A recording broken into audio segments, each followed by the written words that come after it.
I'm sure you all remember the Mega Drive era of Sonic the Hedgehog. It was a grand time to be alive, let me tell you. The Mega Drive was the first ever console I played, and the second installment of the Sonic series, Sonic the Hedgehog 2, was the first ever video game that I played. We also owned the first Sonic game on this system, as well as a winter sports game by the name of Winter Challenge. I only realised the identity of that game recently, and finding that out was like I finally became enlightened, but that's off the topic. Weirdly, the second Sonic game was the first in the series that I played, so I ended up backtracking in the series when I decided to try out Sonic 1. And in my youthful days, that game was the hardest shit ever. Because of this, I enjoyed the second Sonic game more and played that one more often. And I would carry on doing so until, when I was 8 years old, we gave the Mega Drive away to relatives, and so I was unable to play the system except for whenever we made the trip to visit them. So by the time we parted with our Mega Drive, I had only experienced the first 2 Sonic titles, and now there wasn't any way for me to play the third installment. But now, enter this little beauty. The Sonic & Knuckles collection on CD-ROM. Making its way onto the market in 1997, I actually can't recall the time when we decided to buy this. Nonetheless, this disc right here is how I got my kicks playing Sonic the Hedgehog 3, Sonic & Knuckles, and the combination game Sonic 3 and Knuckles. All 3 of those great titles in one fabulous compilation. How could you go wrong? So installing the application was actually really easy and quick for me. I had no issues with it, even though I'm using a Windows operating system nearly 20 years more advanced than the operating system it was originally released on. On startup, this small menu screen appears with arrow buttons that allow you to scroll through the different games. The images above show you which zones are available to you in that game and whether 2-player play is compatible with it. You can also access a small options menu in which you can choose the source of the game's music either from FM synthesizers or from general MIDI. You're also allowed to turn off both music and sound effects altogether. And this checkbox is useful for you if you experience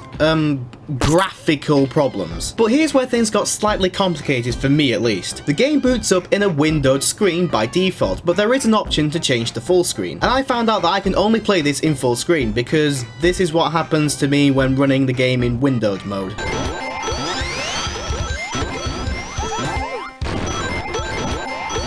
And funnily enough, I need to have that graphical problems checkbox ticked, otherwise without it, the game will crash when I try and change to full screen. It's just those little things. It's weird, isn't it? Other options available to you include the ability to pause and reset the game using hotkeys and keyboard shortcuts, being able to rebind the control keys for both player 1 and 2, and the game also offers joystick support if you have one that works. But aside from all that, all the games inside this compilation are pretty much identical in gameplay style to their cartridge-based counterparts. Sonic 3 is still Sonic 3 as you remember it, Sonic & Knuckles is still Sonic & Knuckles as you remember it, and Sonic 3 and Knuckles, normally accessed by plugging the Sonic 3 cartridge into the lock-on port in the top of the Sonic & Knuckles cartridge, is freely accessible as a standalone title in this compilation, giving you the ability to play all 13 zones together as all 3 characters, the chance to access different parts of each zone that you normally couldn't do depending on which character you play as, and the means to unlock the fabled Hypersonic and Hyper Knuckles by obtaining the Super Emeralds, which you couldn't do in the standard game. But there are some noteworthy things that have been altered by bringing these games to PC, and I'm going to explain these to you right now. Imagine now that you've just beaten the boss of Marble Garden, and you're about to start Carnival Night Zone. Wait a minute, this isn't the Carnival Night music that I remember! I hear you cry. And that's probably true. You see, some of the music had to be changed when the game went from cartridge to PC because of differences in sound card limitations. And so, new tracks were written for this zone and any other zones that featured sound effects type sounds in the original music. So this also included rewriting Ice Cap Zone's music, and Launch Base Zone's music. The Carnival Night and Launch Base zones also feature drastically different themes between their 2 acts.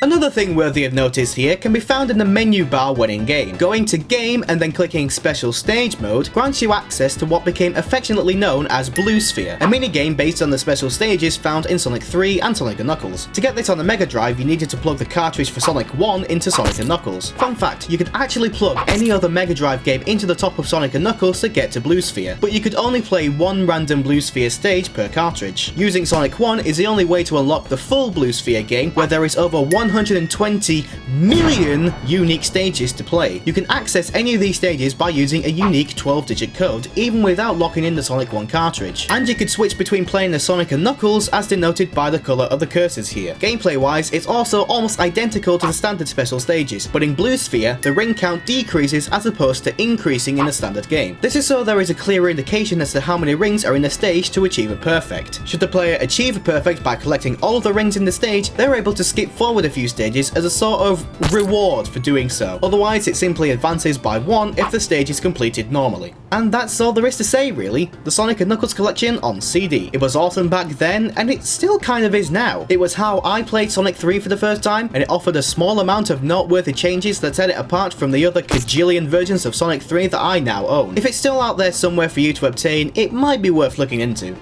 This has been one of my rapid rambles. Stay you and stay awesome. Also, this will never stop being funny. And a big supermassive hello to you all, thanks again for watching. Be sure to give a like and a favourite if you enjoyed the video, and if you really liked it and you want more, go see a couple of my other recent videos by clicking the links here, and also consider subscribing to The Richaado Show so you can be among the first to see new content as and when it's ready. Thanks again, and I will see you guys later on.